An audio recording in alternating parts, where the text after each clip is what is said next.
आमगाव शहराच्या लगतच असलेल्या कुंभारटोली आणि पाऊळडवणा या रस्त्याची अत्यंत दयनीय अवस्था झाली असून गेल्या अनेक वर्षांपासून या रस्त्याच्या मागणीसाठी आंदोलन निवेदन तहसीलदार मार्फत शासनात देण्यात आले, परंतु हा रस्ता बनत नसल्यामुळे त्रस्त झालेल्या नागरिकांनी आणि विद्यार्थ्यांनी परिसरातील रस्त्यावरील खड्ड्यांवर धान पिकाची रोवणी करत आंदोलन केले आणि प्रशासक आणि शासनाला जागे करण्यासाठी आंदोलन करून हा रस्ता लवकरात लवकर दुरुस्त करावा आणि चांगल्या प्रतीचा नवीन रस्ता बांधावा अशी मागणी केली आहे। आमगाव नगर परिषद अंतर्गत असलेल्या कुंभारटोली आणि पाऊळदवणा या गावाला जाण्यासाठी रस्ता अनेक वर्षांपासून खराब झाला होता। या दुरुस्तीबाबत निवेदने देण्यात आली, परंतु अद्यापही या रस्त्याची दुरावस्था कायम आहे। पावसाळा सुरू असून रस्त्यावर मोठमोठे खड्डे पडलेत, मोठ्या प्रमाणात पाणी देखील साठलेले असते। यामुळे अनेक विद्यार्थ्यांना शाळा आणि कॉलेजेसमध्ये यायला मोठा त्रास सहन करावा लागतो। अनेक नागरिकांना देखील याचा त्रास होतो।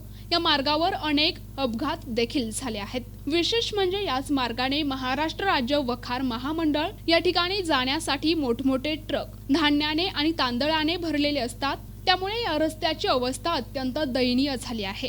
म्हणूनच हा रस्ता राष्ट्रीय महामार्गाच्या धर्तीवर बांधकाम करण्यात यावा अशी मागणी आता नागरिक करत आहेत।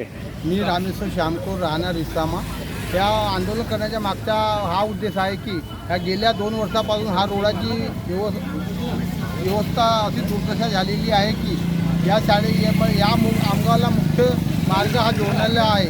तिथे B.Pharm कॉलेज, जिल्हा परिषद शाळेत आणि कन्या विद्यालय सुद्धा आहे, पण हा रोडाची व्यवस्था एवढी आहे की गड्ड्यात रोड आहे की रोडात गड्डे आहेत हे समजत नाही। आणि म्हणून आपण शासन प्रशासनाला विनंती करतो की आपण लवकरात लवकर जागे होऊन आम्हाला हा रोड बनवून द्यावे आणि ही आमची मागणी राहील। माझे नाव सौ सुनंदा सुखच्या निर्णे, मी कुंभारटोलीची माजी सरपंच। गेल्या 3 वर्षापासून ह्या रोडाला इतके खड्डे असताना इथून माझं घर रोडावरच असल्यामुळे इथून लोक जातात, त्या शाळेच्या मुली जातात, त्यांचे ॲक्सिडेंट होतात, त्यांचे कपडे खराब होतात, त्या चिखलामध्ये पडतात आणि पडल्यामुळे त्यांना खूप त्रास होते। आणि हे मी सगळे आपल्या डोळ्यांनी बघित असतो, कारण की हा रोड इतका म्हणजे खराब झालेला आहे आणि इथं मोठे मोठे खड्डे असल्यामुळे कोणी या रोडाने रात्रीला सुद्धा जाऊ शकत नाही।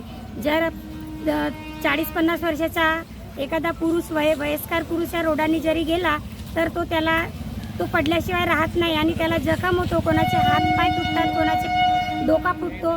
आणि ही समस्या असल्यामुळे मी प्रशासनाला विनंती करते की त्यांनी लवकरात लवकर ह्या रोडाला दुरुस्त करून द्यावे। मी डॉक्टर अभय बोरकर, मी इथे प्रॅक्टिस करतो आणि हा जो रस्ता आहे हा भारत गॅरेजपासून तर वेअरहाऊसपर्यंत इथं खूप मोठे मोठे मालवाहक ट्रक चालत असतात आणि इथे एक शाळा कॉलेजेस असल्याकारणाने विद्यार्थी पण या रस्त्यावरून त्यांची वाहतूक येत जात राहते। आणि मांडोदेवी देवस्थानापासून आमगावला येण्यासाठी हा एकच मार्ग आहे। मागील 10 वर्षापासून मी बघत आहे की हा रस्ता आजपर्यंत बनलेला नाही आणि बनला तरी तो 6 महिन्यात खराब होऊन जातो, कारण की या रस्त्यावर हेवी ट्रक्सची वाहतूक आहे।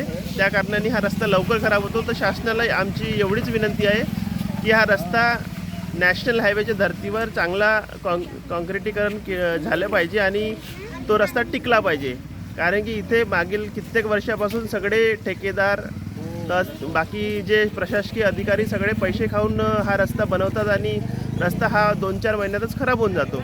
म्हणून शासनाला विनंती आहे, सरकारला विनंती आहे की हा रस्ता चांगल्या पद्धतीने बनला पाहिजे आणि टिकणारा रस्ता आम्हाला झाला पाहिजे, हे गावकऱ्यांची मागणी आहे। त्यासाठी शासनाचे लक्ष वेधण्यासाठी विद्यार्थ्यांनी या भागात पडलेल्या खड्ड्यांमध्ये भात पिकाची रोवणी करून शासनाला जागे करण्यासाठी आंदोलन केले आणि लवकरात लवकर या रस्त्याचे बांधकाम करावे अशी मागणी केली आहे। माझे नाव तृप्ती केशवलाल पटेल, मी रहिवासी बिरसीची। मी अमृताबाई इंदिराबाई पटेल विद्यालय शाळेत शिकलेली मुलगी। या रस्त्यावर खूप सारे मोठे मोठे खड्डे आहेत। आम्ही सर्व विद्यार्थी इथे पडतो, रोज येणं जाणं करतो, ॲक्सिडेंट होतो। इथे खूप सारा पाणी भरलेला आहे, त्यामुळे आम्हाला खूप त्रास होते। तर तुम्ही आमची मागणी पूर्ण करा अशी सरकारला आमची विनंती आहे। माझे पूर्ण नाव नीलू हरिंगरे आहे, मी वर्ग 8 विद्यार्थिनी आहे। माझ्या शाळेचे नाव झेडपी हायस्कूल आमगाव आहे.